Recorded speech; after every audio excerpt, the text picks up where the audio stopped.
Opa, Opa, tu me escuta bem, cara? escuto bem. Tu tá me ouvindo bem também? Tô te ouvindo muito bem também. Mas então tá, vamos só ver, o pessoal tá chegando aqui então. Bom, o meu convidado de hoje é doutor em educação, fez graduação comigo, que foi onde a gente se conheceu, e eu diria que o Alessandro é um intelectual sofisticado, para não diminuir nada disso. E é por isso que eu estou te chamando aqui. Queria te deixar tranquilo, te dizer que aqui a coisa é independente do número de convidados e número de presentes, é para ser um bate-papo entre amigos. Se Sim. tiver, se tiver pessoas nos assistindo, beleza, maravilha, vamos abrir o debate. Se não tiver pessoas nos assistindo, nós estamos conversando sobre qualquer coisa que esteja em volta daquilo que é a proposta e que é o tema da nossa live de hoje. Cara, que bom falar contigo assim, com um pouco de imagem, né? A gente costuma falar sempre com áudio ou com texto, e agora poder conversar um pouco mais também sobre isso. Então eu quero já fazer uma pergunta inicial, é uma provocação para ti. Eu estou com um problema aqui que meu iPad não está querendo parar, então eu estou tendo que segurar ele, mas eu vou botar um dedo aqui para apoiar, assim fica melhor. Bom, eu queria perguntar para ti inicialmente, Alessandro, dentro do campo da educação, quais são as dificuldades que a gente está enfrentando hoje, não só tecnológicas, não só da distância em si, mas também da forma com que a educação está sendo vista no país, tendo que lidar com todo esse problema da forma que a educação está sendo vista e ainda com uma pandemia no meio do caminho. O que está acontecendo, cara? Bom, em primeiro lugar, boa noite a ti e a todos que estão conosco nesse momento, nesse espaço, que é um espaço que nós estamos ocupando agora para poder traçar ideias, para poder conversar, né? Fazer o que a gente faz bem, que é conversar e colocar ideias.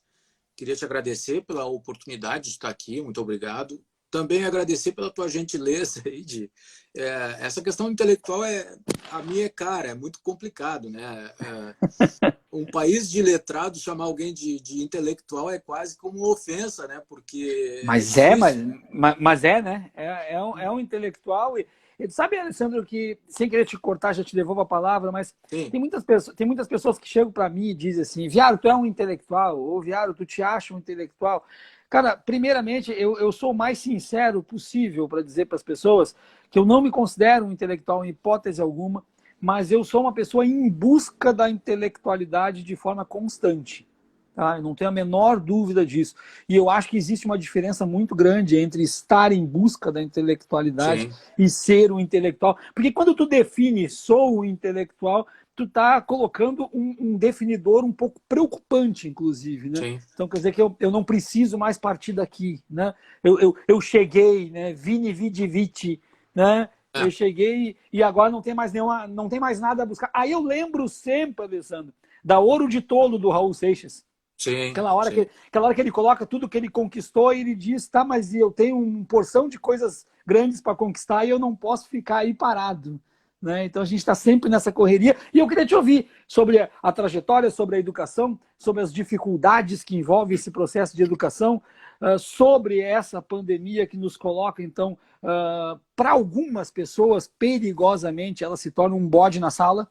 perigosamente, né? Está uma boa sala, porque parece que, então, se a gente tirar a pandemia, tirar o distanciamento, tirar a reclusão e voltar, então todos os problemas que anteriormente existiam não existem mais. Né? Não. Esse perigo de ser o bode na sala é uma coisa que me preocupa. A gente não pode querer como objetivo simplesmente voltar ao que era antes. Não, tem que ser melhor, né? E aí é que começam os nossos problemas. Meu caro, essa questão da intelectualidade, tu ser intelectual é um peso muito grande, de que parece que com esse estigma não precisa mais fazer nada. Eu penso o contrário, eu acredito que a transformação ela é presente e deve estar presente sempre, porque a gente não consegue parar. O pensamento não para. Então, quantos autores a gente vai lendo, ou quantas possibilidades, no caso, no nosso campo da educação, a gente vai formulando e revendo, vai nos reconstruindo e nos desconstruindo por um tempo imenso. Isso aí não dá para a gente achar que não. Eu acho que a grande sacada que nós podemos usar é que somos leitores e bons leitores e intérpretes das leituras que nós fazemos. Então, é isso que nos movimenta. E a educação é isso, né? Nós somos educadores, professores, aos quais nós temos como matéria-prima o ler, o fazer estudar, o tomar a atenção. Isso é muito importante na feitura, no ofício do educador, do professor. O professor não é nada mais do que alguém que te rouba por algum momento pela atenção. Eu preciso da tua atenção. E essa atenção, quando capturada, cooptada, né, ela vai fazer com que a gente possa transformar uma visão, transformar um ponto de vista, nos transformar. Então, o grande feito da educação é esse, é nunca parar.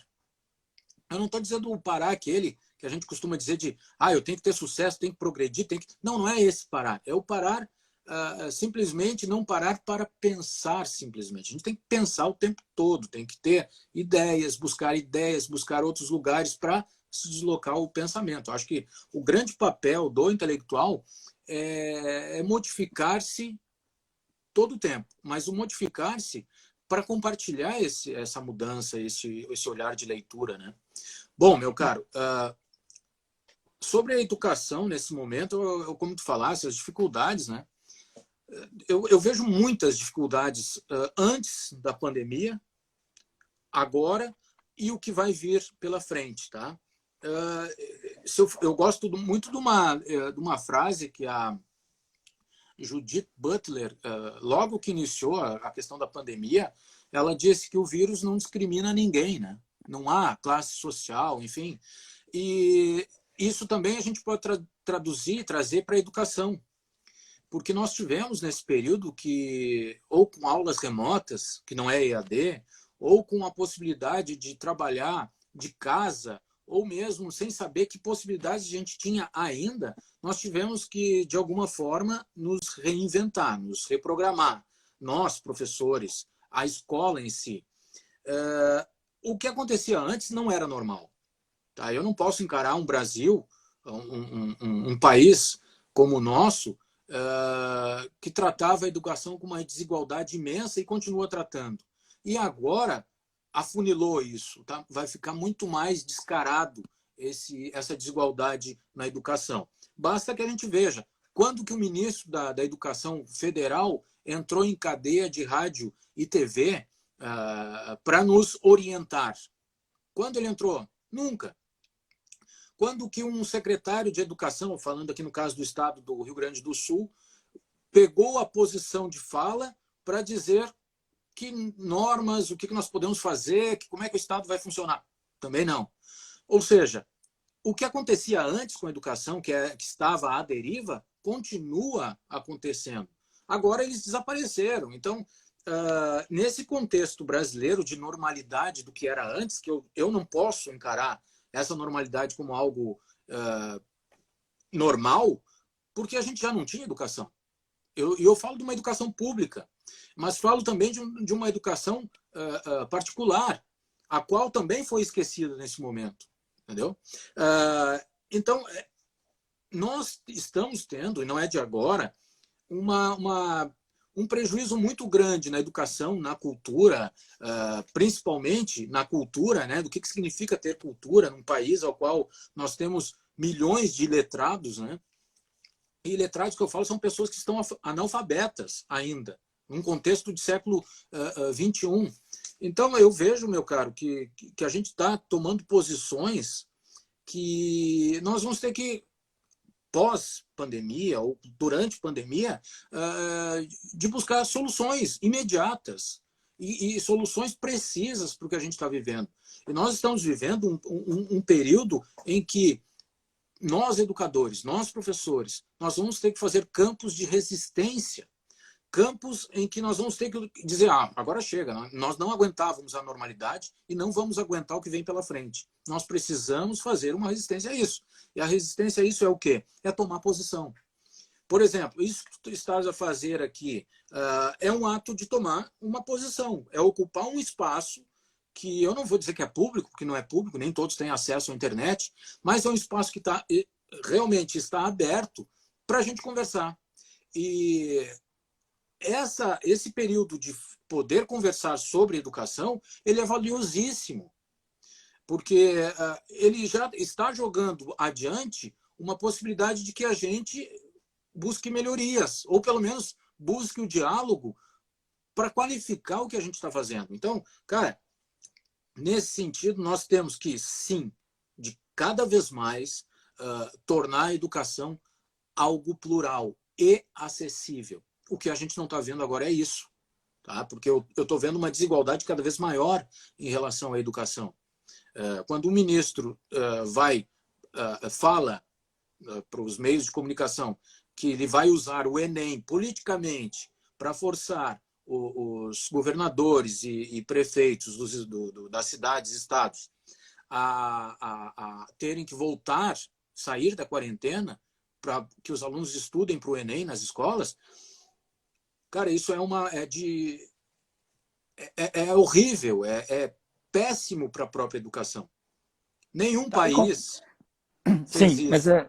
sim, mas me diz uma coisa. Essa questão do nenhum país é uma questão muito interessante até para a gente analisar com parâmetros, mas vamos pegar aqui, vamos focar numa questão que eu quero te colocar. No meio de uma pandemia, no meio de uma quarentena que faz com que seja necessário o distanciamento social, que seja necessária a não aglomeração, ou como querem chamar, quarentena, eu ainda acho perigoso chamar de quarentena, porque de fato nós não estamos em quarentena, estamos entrando agora em quarentena em alguns lugares, o que a gente tem no máximo é um distanciamento social e bem fraco, inclusive se eu for pegar algumas cidades, até no próprio estado de São Paulo, que é o carro-chefe econômico do país e não cumpre, e o governador berra lá e eles não cumprem, mas essa pandemia, essa quarentena, ela está trazendo uma ideia, e aí que eu quero propor a discussão para ti, uma ideia de democratização da educação a partir da substituição da presencial por algo conectado, e nós sabemos que se a escola presencial já não consegue pegar todo mundo, não consegue levar todo mundo para a escola por diversos motivos, não vai ser de forma tecnológica que nós vamos conseguir fazer com que todos estudem de uma forma efetiva. E aí nós temos um problema, porque eu não estou preocupado com agora, mas qual vai ser o resultado disso, qual vai ser o produto disso quando acabar esse quadro de quarentena, esse quadro de pandemia. Que estudante, que tipo de estudante que nós vamos largar no pós para dizer, bom, agora vocês já aprenderam remotamente, vocês já aprenderam online e vamos continuar de onde vocês pararam para frente. Isso vai ser possível? Tu entende que é possível analisar isso como algo realmente produtivo? E eu não estou aqui querendo fazer terra arrasada, não é isso, mas algo produtivo que nos dê condição de não precisar retornar e partir dali para frente. O que tu pensa disso? Olha, Viário, eu vejo assim, tem algumas coisas, eu ando falando e comentando com algumas pessoas, mesmo conversando, dialogando sobre, eu estou vendo que a grande saída para muitas coisas é o feminismo. Tá? Não há outra pauta no mundo, no meu entender, mais atual e mais forte, revolucionária que o feminismo. Tá? E dentro desse feminismo que eu falo, que é um feminismo que olha para a educação também e com muita qualidade. Sim, tu já começou com Judith Butler. Já começou com Judith Butler, eu vi qual era a pauta. E eu não estou vendo outra saída a não ser entregar o poder às mulheres. Tá? Eu estou dizendo o poder, porque aquela conversa, né? Se o poder fosse tão ruim, os homens não estariam brigando por ele, né? E ele não pudesse. Eu acho que essa questão as mulheres vão ter que, elas estão nos mostrando coisas as quais não tem mais como negar.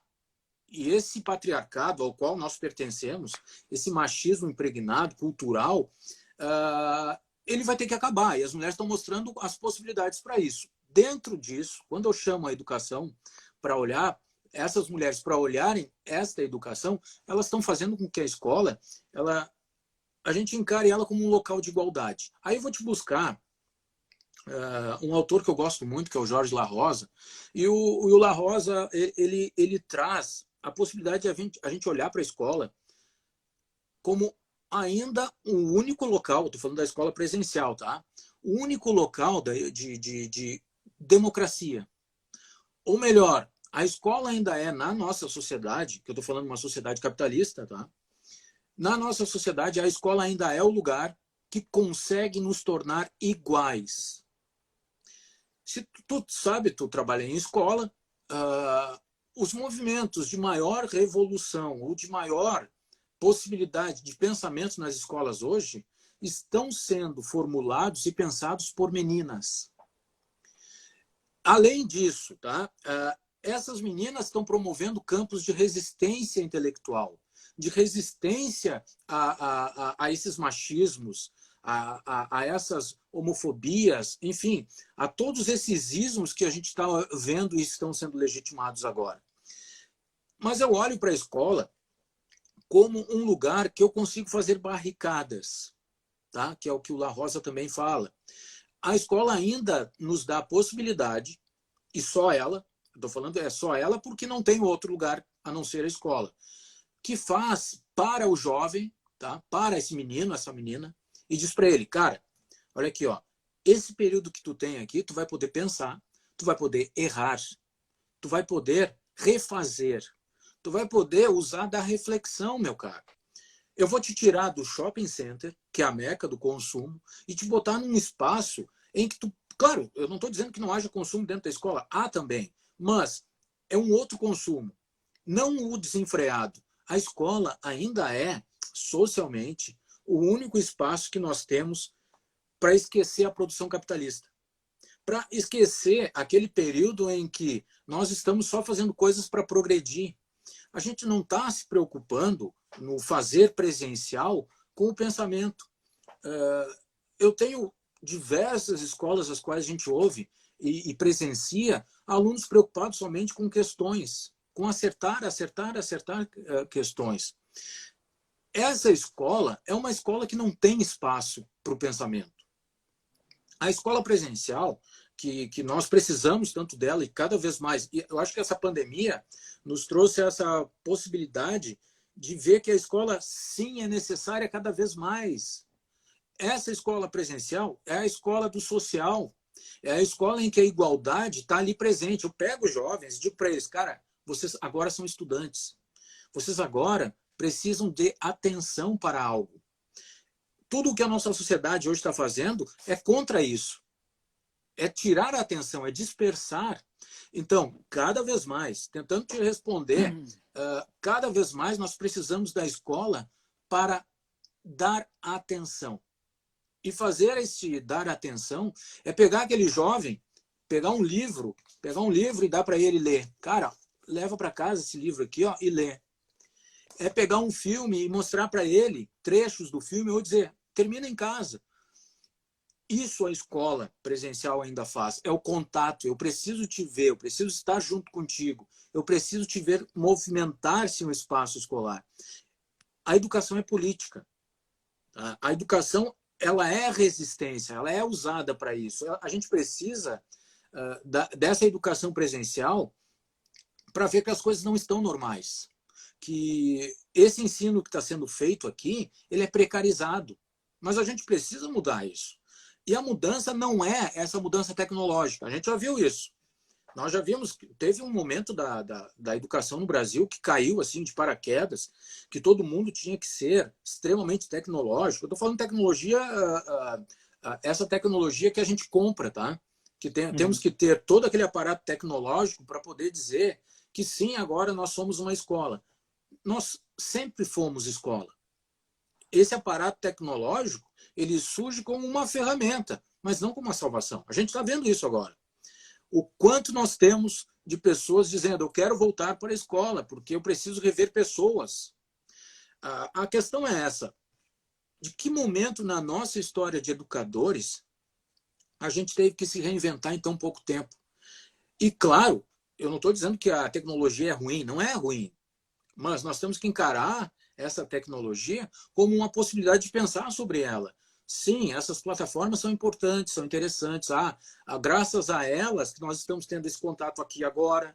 As aulas remotas só são possíveis, e a gente fala de uma rede particular, tá, privada, porque o ensino público não tem isso. E aí afunilou essa desigualdade, tá, entre o público e o privado, como sempre, mas agora muito mais.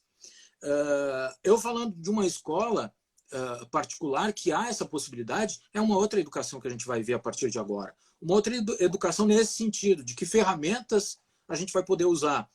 Ou aqueles lugares em que essas ferramentas tecnológicas não entraram, agora elas estão legitimadas. Deu certo. É aí que a gente vai ter que pensar. Deu certo por quê? Só por causa da pandemia? O que houve que deu certo? O que acarretou essa possibilidade de a gente olhar para esse campo da tecnologia e dizer que agora sim podemos usar? Não é todo mundo que vai poder usar. Nós temos no Brasil hoje de estudantes, 1/3 dos estudantes têm acesso à internet. Nem todos poderão usar. Eu ultimamente ando falando que não é um isolamento que a gente está agora. Nós estamos em diversos isolamentos. Não é um isolamento. Tem pessoas que não têm acesso à internet. Tem pessoas que estão em casa com 6, 7 pessoas num espaço mínimo. Mas então, pelo que tu tá colocando, então a gente pode dizer que antes desta pandemia da Covid-19, a nossa educação já está em pandemia há um bom tempo. Sim, sem dúvida. O que está acontecendo, Viaro, que a gente pode olhar assim, esse tempo vai nos servir, aliás, já está servindo para que a gente reveja posições. Tá? Eu não sou futurista para te dizer o que vai acontecer, não é isso. Mas o ato de nós começarmos a rever posições, isso é grande demais, isso é muito importante. Nós já estávamos num caos educacional, tá? Um problema muito forte na educação. Um problema de desigualdades educacionais. Tá? O que afunilou, e que está nos mostrando agora, que a única possibilidade que a gente pode querer melhorar é olhar para essa educação de forma mais comunitária, de uma forma que seja um pouco mais humanitária, cooperativa. Tá? Mas para isso, meu amigo, nós precisamos que os governos pensem assim. Que tanto o governo estadual, municipal ou federal pensem de uma forma mais humana, para olhar a educação de uma forma mais humana. E aí que está. A questão é que nós não temos, no atual momento, uma vigência de um pensamento mais humano. Eu estou, nos últimos dias, ontem até conversei com um outro colega professor, o Eloenes Silva, eu disse para ele, nós não temos uma epidemia apenas. Nós temos 2 epidemias para combater. Uma é essa própria Covid-19 e a outra é a epidemia da ignorância. Porque nós estamos num tempo no Brasil em que está sendo legitimado a ignorância. Eu sou ignorante de não saber determinado assunto, eu me mantenho ignorante porque não vai ser mais cobrado que eu precise saber daquilo, que eu tenha curiosidade. Isso é um problema. Esse, ao meu ver, é o maior problema da educação no Brasil hoje. É o não querer a educação. Aí eu vou retomar aquela frase do Darcy Ribeiro, que para mim sempre foi uma grande frase, que ele diz que o problema do Brasil na educação é que não ter educação é um projeto. O problema é que não é um problema, é um projeto. É um projeto, entendeu? É um projeto. Ou seja, só que agora nós estamos pagando a conta desse projeto. Que nós chegamos a um ponto em que, quando eu legitimo que tu não precisa saber de algo, que importância eu vou dar à educação se eu não preciso saber de algo? Aí, meu caro, cai por terra toda a tecnologia, que pode ser embutida com ferramentas, tá? 1000 ferramentas. Cai por terra isso. Cai por terra o que já havia na escola pública, que já não tinha, daí agora sim a terra arrasada. Enfim, nós não temos porquê. Me diz qual é o teu objetivo querer saber algo, se não é mais necessário querer saber algo. Então, Mas eu me diz uma retomo. coisa, Alessandro, mas perdão te interromper, me diz uma coisa. Não é necessário saber algo ou, sobretudo, em se tratando de Brasil, nunca foi necessário saber algo? Tu consegue, olhando para trás, ver alguma vez, alguma época em que isso foi efetivamente diferente em se tratando de educação no Brasil? Olha, nós tivemos aí, mas eu vou te dizer, mais no sistema de inclusão social, através da Uhum, educação, do que propriamente de ferramentas de melhoria educacional. Tá? Tivemos, em alguns governos, vamos dizer, governos de esquerda, mais vinculados à esquerda, tá? Uma melhora na questão de capacitação de professores, de verba mesmo. Tá? Os caras pegaram a verba e destinaram para a educação. Mas, além disso, que eu achei que foi um dos fatos que, para mim, é o mais importante, é a inclusão de pessoas no espaço ou escolar ou no espaço da universidade, que foi o que teve o maior ganho, né, das universidades públicas, conseguirem ter uma melhor estrutura e também conseguir que outras pessoas começassem a circular nesses espaços. Aí eu falo de negros, eu falo de índios, eu falo de pessoas pobres, eu vejo esse período como um período de ganho na nossa educação nacional. Mas eu não posso me esquecer das metas do Jango, né, do João Goulart, que ele traçou e que poderiam estar vindo com força. O Paulo Freire, né, estava ali pronto para ser um grande, e nós cortamos aquilo. Aquilo foi exterminado. Claro, por quê? Porque houve, após a esse planejamento de uma possível educação mais aberta, mais liberta, nós vimos o quê? A chegada de um governo ditatorial, um governo militar, que acabou com esse sonho, essa possibilidade de que algumas metas em que a educação estava presente fossem executadas. Eu não vejo outro momento, meu caro. Foram esses dois momentos. Um nem chegou a acontecer, e o outro acontece quando a gente inclui pessoas. Quando a gente tem grana, um pouco mais, tá? Eu não estou dizendo que foi ideal o período da esquerda, não estou dizendo isso. Mas uhum. houve a possibilidade de uma melhora, ou seja, dinheiro para bolsas, tá? Foi o período em que nós mais tivemos professores estudando, tá? Em que nós tivemos o maior índice de professores fora do país, saindo do Brasil para estudar e voltar para compartilhar isso. Cara, agora, nesse momento, nós temos um período em que as humanidades foram esquecidas. As bolsas de humanas foram cortadas. Tá? As bolsas de pesquisa foram cortadas. Então, isso quer me dizer muita coisa. Nos diz Uhum. muito. Essa era da imbecilidade que a gente está vivendo, que eu chamo que é uma pandemia também, ela está sendo, há muito tempo, gestada. E agora ela chegou. Me diz uma coisa, rapidamente. No teu tempo de Europa, tu conseguiu traçar algum paralelo nos locais que tu esteve, nos países que tu esteve, de comparação de educação com o Brasil, ou foi impossível fazer isso? Não, eu não sei se eu poderia dizer comparar. Eu acho que comparar eu não usaria, porque é uma desigualdade muito grande, é muito Disparidade, né? longínquo. Então é difícil. Eu seria um ingrato se fizesse isso, né? Mas claro que nós somos humanos. A primeira coisa que a gente faz é comparar, né? Nós comparamos o tempo todo. Aliás, a gente justifica os atos através da comparação, né? Quando tu Mas adjetiva algo, tu está comparando também. está comparando, não há possibilidade de não comparar, né? Mas tem algumas coisas que eu trouxe e vou levar para a minha vida toda, que, olhando outras formas de educar, outras formas de fazer escola, que me emocionam muito, porque eu não acreditava que isso poderia acontecer, porque eu nunca tinha visto isso.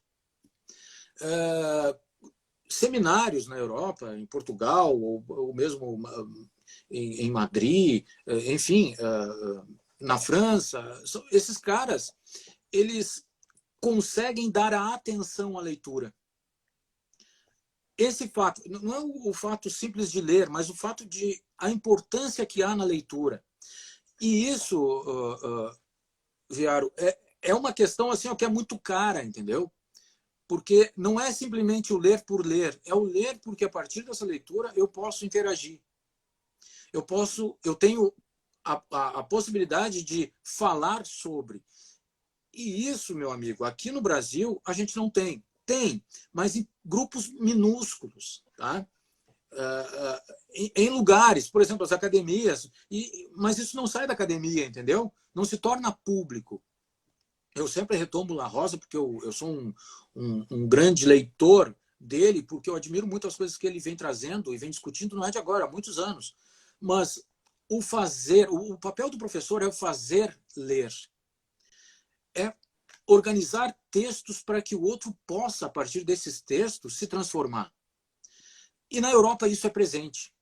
E uma coisa que me chamou muito a atenção, claro que eles também têm problemas dos não leitores, também tem.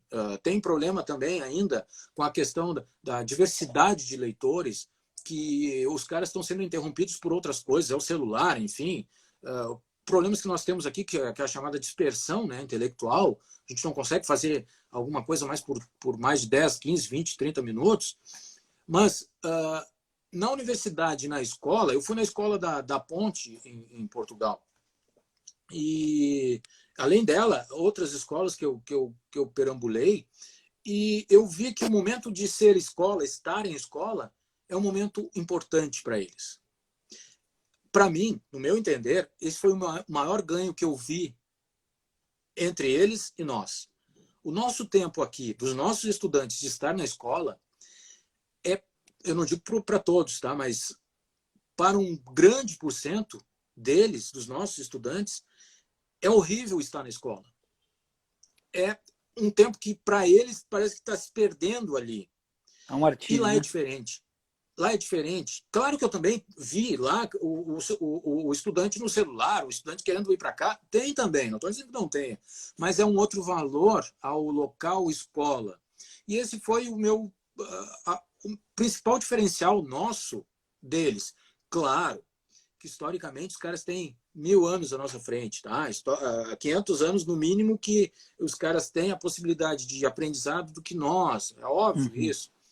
Mas nós estamos no século XXI, meu caro. E estamos no século XXI, um século de cada vez mais uma globalização de diversos meios nos atingindo, a gente já era para ter, ao menos, se equiparado em algumas coisas. E a educação a gente não conseguiu ainda. Nós não conseguimos. E por que nós não conseguimos? A gente não conseguiu ainda fazer o básico, que é mostrar para esses jovens estudantes, que são os nossos jovens escolares, né, de que a escola é ainda o único local na nossa sociedade de transformação. Transformação do indivíduo. Não estou falando de transformar um jovem em um acertador de questões do Enem ou de vestibular qualquer. Não é esse que eu estou falando. Estou falando numa modificação individual, humana, de tu poder ler um texto e apreciar aquele texto, ou ver um filme, ouvir um professor, poder, a partir daquilo, formular coisas. Pensa, pô, mas isso faz nexo com o que eu estou... É isso. Lá, os caras fazem isso em um grande porcento do tempo deles. Tu vê gente no trem, no metrô, no ônibus, gente lendo, independente da idade. Aqui a gente vê, mas o porcento é muito pequeno. Nós não temos livrarias mais abertas, entendeu? Essas Sim, coisas são... mas eu sou obrigado a trazer um assunto aqui antes que eu perca ou que não tenha tempo, e aí tu vai ter que me desculpar porque eu não tenho como não trazer esse tema aqui. Tá? O ano era 2017, eu recém tinha saído do meu mestrado, acho que era segundo semestre de 2016. Eu recém tinha saído do meu mestrado, e tu estavas, e tu deve lembrar disso, tu estavas tentando me convencer a ir para o doutorado, assim como tu tinha entrado no doutorado. E naquela noite, em 2016 ou 2017, a gente teve, não vamos dizer que a gente brigou, a gente não brigou, mas a gente trocou algumas opiniões antagônicas, algumas opiniões divergentes, onde eu estava te colocando por que eu não queria ir para doutorado, e tu tentando me convencer, e eu me senti, inclusive, lisonjeado, porque naquela noite tu me elogiou bastante, dizendo que achava que o meu lugar era a academia, que eu tinha que ir para doutorado e tudo mais. Por que eu estou lembrando isso agora aqui de forma pública? Porque a minha pergunta para ti é: quais são os olhos da academia para esse problema de educação que tu colocou? Qual é a função da academia e o que a academia efetivamente contribui e faz para isso que tu acabou de colocar em relação à educação? Bom, eu venho do campo dos estudos culturais, tá? Então, é um campo ao qual eu me aliei e foi um campo que foi, na verdade, os estudos culturais, quando a gente começa a ler esses autores desse campo, eles nos tiram, a primeira coisa, eles puxam um tapete da gente, daquelas certezas que nós sempre temos, né? Independente Os da profissão, nós axiomas, temos né? esses Os axiomas, nossos axiomas. então essas certezas, essas gavetinhas às quais a gente está inserido, elas são mexidas, né? Não é isso, a gente tem que ver de outros lugares, ler outras coisas, enfim. Parênteses, principalmente nós da história, né? Que é Sim, tudo bom, nem se engavetado. fala. É tudo engavetado. Nem se Vamos lá. fala. Né? A revisão histórica é uma guerra até hoje, né? Então, enfim. Bom, mas eu nem vou entrar nisso aí, porque isso aí daria umas duas, três lives, tá? Mas tudo Exatamente. bem. Nos estudos culturais, a gente vê que não há certezas de nada, tá? Tudo é uma produção cultural. Nós nos reinventamos através da cultura a qual estamos inseridos. Isso é básico. Então, eu sou promovido a algo a partir daquilo que eu consumo. Eu não gosto da palavra consumir, que me denota que eu estou comprando algo. Não, eu vou usar a palavra uso. Aquelas questões as quais eu uso me formam como indivíduo. Tá? Então, eu usei a universidade, eu usei a academia para me aliar a algumas possibilidades de pensamento. Tá? E é óbvio que também lá eu vi que a universidade é fechada. E ela continua fechada. E ela promove professores ainda fechados, com certezas, com possibilidades de acertar coisas, somente acertar coisas, enfim.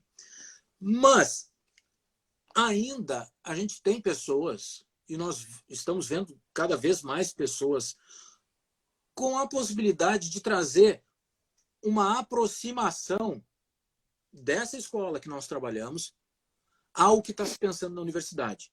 Por que eu digo isso? Eu sou um pesquisador, tu sabes bem, a qual fui patrocinado aí toda a minha participação na universidade com bolsas CAPES, tá? E por que isso? Porque simplesmente o nosso papel como professores é diminuir essa distância teórica da prática da escola. Então, são pedagogias culturais que a Viviane Camozato traz, que nos fazem ver tão bem o que nós podemos fazer dentro da universidade, que podemos aproveitar e qualificar a escola. Então, o que nós fazemos hoje? Quando eu abro a porta da sala de aula que eu entro nos dias que eu dou aula, eu não levo simplesmente gavetas, eu levo todo um contexto. Eu levo os dias o tempo que eu passei na Europa, eu levo o tempo de ser pai, eu levo o tempo de leitor, eu levo o tempo de cinema que eu tenho na minha vida, de crítico, de olhar para o cinema com outros olhos. Eu levo tudo isso. Só que alguns têm a humildade de compartilhar isso. Meu caro, o grande problema da academia e o fazer, a prática, não é o teórico, não é o que está sendo visto lá, está fechado. Não, não é nada disso. É a arrogância de um grande porcento de pessoas que estão nos dois meios, porque também tem na escola isso, de não querer compartilhar, de não querer transformar a educação para algo transversal, em que a gente só vai poder qualificar quando a gente trocar, compartilhar, entendeu? Ou seja, se eu não ensinar pedagogos, não ensinar professores de história, de filosofia, enfim, de matemática, a que eles tenham a humildade de compartilhar com os seus pares e fazer uma sala de aula mais democrática, mais plural, nenhuma universidade no mundo vai conseguir chegar até a escola. O que está acontecendo é que a gente está vendo que a saída é essa.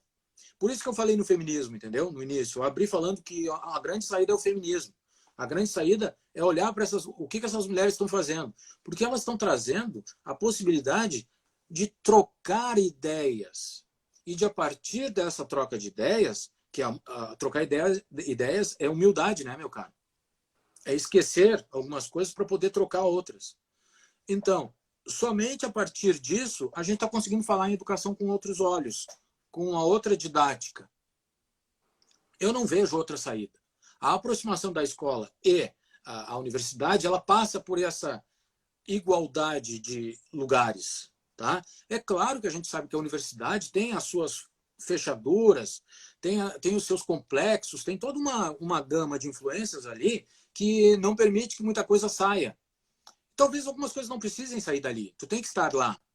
Mas é muito importante que a gente retome esse papel que é o sentido histórico, né? Que o Nietzsche fala. O Nietzsche tem ele fala sentido histórico mesmo, né? Nós temos que saber o que aconteceu no passado. Se a gente não souber o que acontece no passado, a gente não tem como pensar no presente, muito menos num possível futuro. A universidade é esse lugar que preserva o passado, entendeu? A escola até vai falar no passado, mas não preserva o passado. Qual é a tua visão, já que tu falou de preservar de passado, qual é a tua visão enquanto pesquisador, da forma com que o país, Brasil, conduz a preservação da sua memória? E eu estou falando aqui de espaços públicos, eu estou falando aqui de museus, eu estou falando aqui de bibliotecas, eu estou tentando expandir um pouco mais o nosso tema para fazer o uso de alguém que pesquisou e que pesquisa no campo da cultura, dos estudos culturais. Tu acha que nós trabalhamos no nosso país, em comparação, inclusive, com a Europa, onde tu viveu? Se nós trabalhamos a nossa memória, nós preservamos a nossa memória? Eu vou te responder com uma prática que eu fiz. Um período, uns 2 anos atrás, eu estava numa escola particular e eu cheguei para a coordenadora e disse para ela: eu gostaria de levar minhas turmas de ensino médio a um museu. E o museu era o Iberê Camargo, que fica aqui na Zona Sul de Porto Alegre, um museu belíssimo, e enfim, o belo aqui é meio, né, não é o belo do belo mesmo de ser bonito apenas, mas é um museu que comporta toda uma estrutura que é reconhecida no mundo todo, só a gente não reconhece, né? Enfim, levei esse projeto para que fosse discutido, né, pela coordenação pedagógica, enfim. E depois de 2, 3 dias me chegou a resposta de que não poderia levar, porque isso acarretaria alguns custos, enfim, tá, tudo bem. Eu passei um dia com aquilo na minha cabeça. Eu disse: não, então só um pouquinho. Eu vou promover outra saída de estudos, então.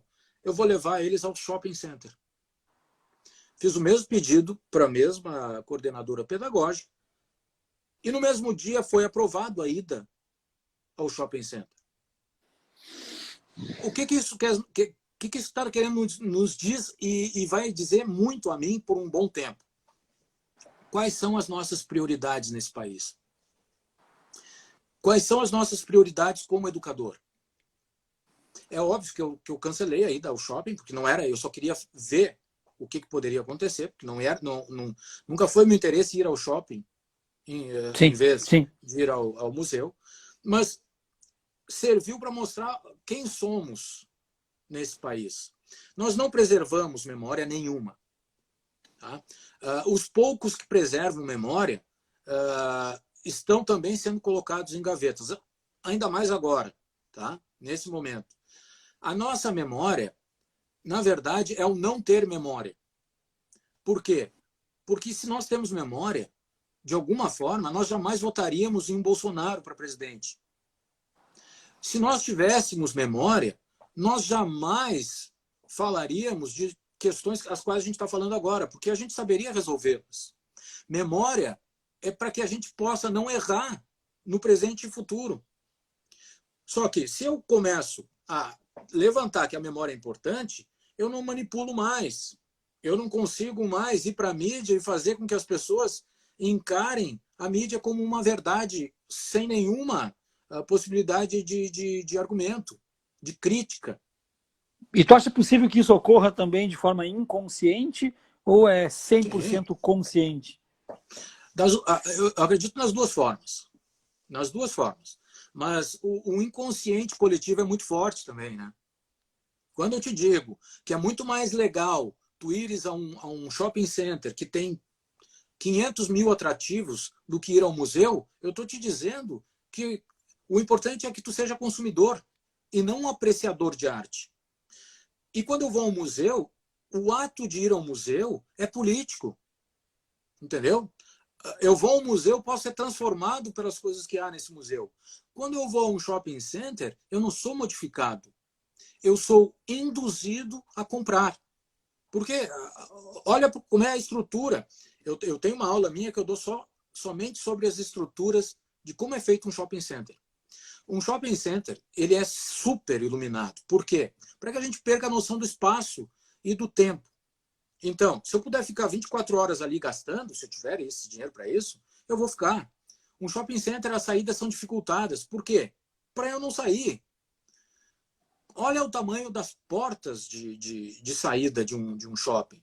Isso significa muito para a nossa sociedade. O Bauman, o velhinho Bauman também, que é outro que eu adoro, o velho Bauman, ele diz que nós somos formados para sermos consumidores o tempo todo. Como é que eu vou convencer um adolescente, tá, de que um museu é importante, de que a memória que há no museu... Eu não falo somente de museus, mas eu estou falando de todo um contexto histórico e de memória que está embutido até na oralidade, do falar, do conversar, da importância de conversar com uma pessoa mais velha, por exemplo, ou com a importância de ouvir outro falar. O quanto isso é importante, tá, numa sociedade a qual as coisas são esquecidas e ainda bem que são esquecidas. Eu perco todo... Aquele empoderamento que a gente fala tanto em sala de aula, ele se perde aí. Porque não é importante mais eu lembrar de quem eu votei para vereador na última eleição. Não é importante. Porque as coisas renovaram tanto e eu tenho que pensar à frente, enfim. A questão é, de que forma eu posso ser um melhor consumidor, com memória ou sem memória? Isso serve muito à educação, entendeu? Porque a educação também é consumo. Essas apostilas que compramos, esses livros que compramos, essas bibliotecas às quais a gente não vai. Cara, tu quer me ver triste? É visitar uma biblioteca de uma escola vazia. A biblioteca é a alma da escola. Ali que está a memória, é ali que está a pesquisa. Nós nos preocupamos muito com os alunos acertarem questões. Não é isso. Nós temos que nos preocupar em formar pesquisadores. Outra coisa que vem ao encontro, o professor não tem mais memória. A grande maioria dos nossos professores são professores que não leem mais. Se tu for na sala dos professores, quantos professores carregam livros? Bom, eu nem preciso dizer que na escola pública eu não vejo, porque a precarização é tamanha que o cara não tem condições de comprar um livro. Mas há bibliotecas. E por que eles não vão às bibliotecas? Mas me responde uma pergunta sobre isso agora, sobre essa questão. A biblioteca, ela precisa passar por um processo de ressignificação para que ela possa fazer sentido para uma nova geração? Ou tu entende que não, que ela tem que se manter como ela é? Eu vou aproveitar, inclusive, que o Jari está aqui presente, que fez a live comigo também, e é diretor de cultura aqui de São Leopoldo, ou seja, a biblioteca faz parte da vida do Jari. E aí eu te pergunto, essa biblioteca ela tem que ser ressignificada enquanto espaço ou pelo menos ressignificada enquanto regra de comportamento dentro da biblioteca? Porque eu entendo também que não faz... Os jovens de hoje não conseguem entender o sentido, por exemplo, do silêncio dentro de uma biblioteca, se eles estão trabalhando muito mais com dispositivos eletrônicos que têm som, por exemplo, tem que estar com fone no ouvido. Eu não estou dizendo aqui que tu está errado, nem que eu estou certo. Eu estou realmente te fazendo uma pergunta. Como é que tu vê a biblioteca para que ela seja um atrativo para o jovem que hoje está cada vez mais difícil e mais. Vou aproveitar aqui para fazer uma crítica a algumas instituições de ensino, e eu falo sabendo do que eu estou falando. Instituições de ensino que deixam a biblioteca como aquele canto para dormir, aquele canto para ficar tirado nos puffs, ou o que é pior, que eu já vi, quando o aluno cometeu um ato de indisciplina, Punição. bota de castigo na biblioteca. Então eu queria que tu falasse um pouquinho sobre esse espaço em si. Passa por ressignificação, não passa por ressignificação, mantém, está faltando é colocar o sentido, mostrar para que serve. Afinal de contas, o Alessandro Varela vê o que da biblioteca, mas veja bem, da biblioteca especificamente escolar, a biblioteca do Sim. colégio. Tem tudo um pouco, tá? Eu não posso fomentar a leitura se eu coloco um estudante de castigo na biblioteca. Eu não posso fomentar a leitura, querer incentivar a leitura se os meus mestres não leem. Os ressignificados passam por isso, tá? De que essa biblioteca escolar ela deve ser, sim, ressignificada, mas também ela deve ser melhor divulgada. A biblioteca é a alma da escola. Começamos por isso. Ela tem que ser uma biblioteca atual. Sim, tem que ser. Se é uma escola que tem condições de atualizar no seu acervo, atualizar tecnologicamente também. Eu tenho uma biblioteca que eu conheço aqui de Porto Alegre, por exemplo, de algumas escolas, que os caras já colocam lá um acesso tecnológico muito bonito, muito interessante à biblioteca. Isso tem que ter, eu não posso esquecer isso. Mas eu tenho que trazer para essa biblioteca um significado. Por que eu estou indo à biblioteca? E não somente a biblioteca escolar, claro, mas essa biblioteca escolar eu só vou lá para fazer tarefas. Por que eu vou à biblioteca? Acho que o significado maior de ir à biblioteca é: eu vou à biblioteca porque eu sou pesquisador. Eu vou à biblioteca porque eu sou leitor. E não somente porque eu vou fazer a tarefa que o professor de literatura pediu, de matemática. Não. Esse é o significado que nós temos que dar à biblioteca, de que ela é um local onde eu posso, a partir dela, ter conhecimento, ter possibilidades de outras formas de saber. Então, quando eu chego numa escola pública ou uma escola particular e que eu vejo que a biblioteca está vazia, ou que o acesso é só um acesso remoto para ir cumprir tarefas, essa biblioteca não tem significado nessa escola. Ela não é plural. A biblioteca tem que agregar o quê? Ações dentro da biblioteca, cafés literários, grupos de leitura. A biblioteca deve ser um partir e não somente um passar, tá? As coisas têm que partir da biblioteca. Por isso é importantíssimo o trabalho do pessoal que trabalha na biblioteca. Ou seja, eu preciso fazer da biblioteca um local em que as coisas aconteçam nela. Não é só lá tirar um livro. Não. As feiras de arte têm que acontecerem lá. As coisas da escola devem partir da biblioteca, porque eu faço com que as pessoas circulem ali. E se elas circulam ali, elas vão dar outro significado à biblioteca. A biblioteca não pode ser... Eu fui numa biblioteca na Europa, pelo menos, e fui uma em Minas, em que a biblioteca era o centro da escola, ela ficava no meio da escola. E ela era toda envidraçada. Tu via a biblioteca inteira. Cara, isso é fabuloso. Por quê? Porque tu tira a biblioteca num local isolado e diz para ela, olha aqui, ó, biblioteca, tu és plural.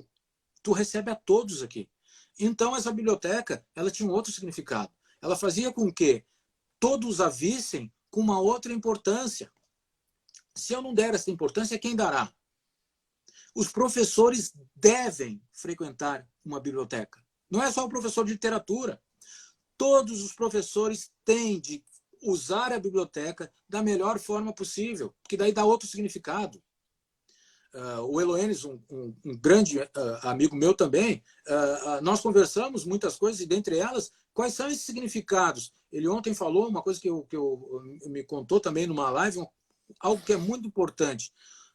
Os professores eles devem fazer por si também. Eles têm que ser professores, não só cumpridores de tarefa. E o ser professor está no quê? Onde está a matéria-prima do ser professor? Nas bibliotecas. O Hélio, aqui, o meu amigo Sim. professor Hélio, ele traz a questão da biblioteca do Colégio Rosário. Eu acho que tu conhece bem a biblioteca do Rosário, né? Sim, Ele coloca que ela também é arquitetonicamente, ela é envidraçada e fica quase no centro do sim. pátio. Foi dela que eu falei. Uma das do Rosário também é uma grande e tem uma questão tecnológica também. E lá fora, meu caro, eu também vi isso. Algumas escolas a biblioteca ela é central, as coisas partem dela. Tanto bibliotecas públicas, principalmente, como bibliotecas escolares. Mas a utilização é outra. Tinha lá Wi-Fi, tinha pessoas com computadores, celulares, enfim, mas o tempo de estudo que envolve uma biblioteca era respeitado, entendeu? Eu não vou para a biblioteca para bater papo simplesmente, mas eu posso ir em algum momento. Eu posso ir num café literário. As coisas partem da biblioteca para fazer com que a biblioteca seja importante para a escola, né? Então, e a biblioteca, o Elane está falando sobre a arte, né? A biblioteca agrega arte. Por que não fazer exposições a partir da biblioteca? Poxa, o espaço está ali, nós temos que ocupar esse espaço. E é um espaço de política. Eu não estou falando de política partidária, estou falando de política do diálogo. Isso é importantíssimo, fazer com que a biblioteca seja um espaço de ideias. Não somente um espaço para agregar um acervo. Não, a nossa memória está ali também. Então, Sim. eu tenho que ter, a partir dessa possibilidade, de olhar para a biblioteca como um local de troca de ideias, de troca de diálogos, de convívio, de compartilhar. Essa é a mudança de significado. Sem ela, a Bom, gente não tem o que fazer. sim. Sim. Bom, Alessandro, tá chegando no fim o nosso tempo, por incrível que pareça, passou essa uma hora muito rápido mesmo. Eu queria aproveitar para não deixar escapar aqui no tempo algumas palavras, dizer que eu sou um grande admirador teu, sempre fui. Tenho o prazer de dizer que tu é meu amigo, te chamar de amigo. Começamos praticamente juntos na graduação, depois eu vi tu dar o teu voo e alçar. Eu parei ali um pouco antes no mestrado, mas sabe que eu sou um cara que me dedico muito à leitura também, gosto muito de reflexões, de subjetividades, enfim. E eu queria te dizer assim, ó, que tu conseguiu nessa live fazer de uma forma efetiva eu transformar a live naquilo que eu sempre quis fazer, que é eu ficar entrevistando, jogando os ganchos, dando escada e ver a pessoa contribuir e trazer, porque esse o meu objetivo. Por mais que tu seja originário do jornalismo, eu não vou esquecer isso, né? Eu sou originário do radialismo, então eu improviso a minha formação de radialismo para fazer essa parte da comunicação também. Então eu te agradeço, foi assim realmente incrível. Eu vou dizer para ti assim, ó, eu tô com a sensação de que eu tive uma aula. Acabei de participar de uma aula EAD, de uma aula por videoconferência, e eu fico muito feliz com isso. Tu tem aí 1 minuto para tuas considerações finais.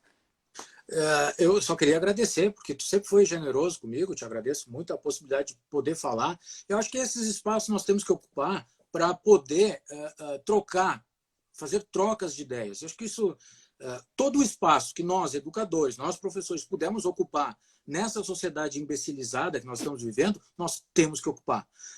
E, principalmente, a gente tem que olhar para isso como uma possibilidade de mudar. Nós temos que mudar. E essa mudança passa pela educação. Não é clichê, entendeu? Mas eu não vejo outra saída. A educação é a única possibilidade que nós temos de fazer um mundo um pouco mais igual, um pouco mais próximo, um pouco mais humano. E, para fechar, eu te agradeço, meu caro. Muito obrigado. Também é uma referência para mim, sempre foi. E muito obrigado. A gente tem que prestar atenção, sim, nesses espaços para poder ocupá-los. Obrigadão, meu caro. Alessandro, tu tem exatamente, eu vou ser cruel contigo agora, tu tem exatamente 30 segundos para indicar um livro e justificar a tua indicação. Tu quer me derrubar, né? Sim, sim. Eu tenho uma mão aqui, ó, o Luc Ferry, que é um filósofo muito legal. Aprender a Viver. É bem didático, tá? É Um muito bom esse clássico, livro esse e é é para maravilhoso. jovens. Filosofia. Maravilhoso, muito obrigado. Gente, obrigado de coração para todo mundo que esteve aqui acompanhando. Eu acho que vocês gostaram muito também, porque o que o Alessandro trouxe hoje foi uma verdadeira aula. Agradeço de coração. E em instantes essa live vai estar no meu canal do YouTube para que todo mundo possa compartilhar também esse conteúdo. Obrigado, gente. Obrigado, Alessandro. Obrigado. Abração. Feito. Tchau.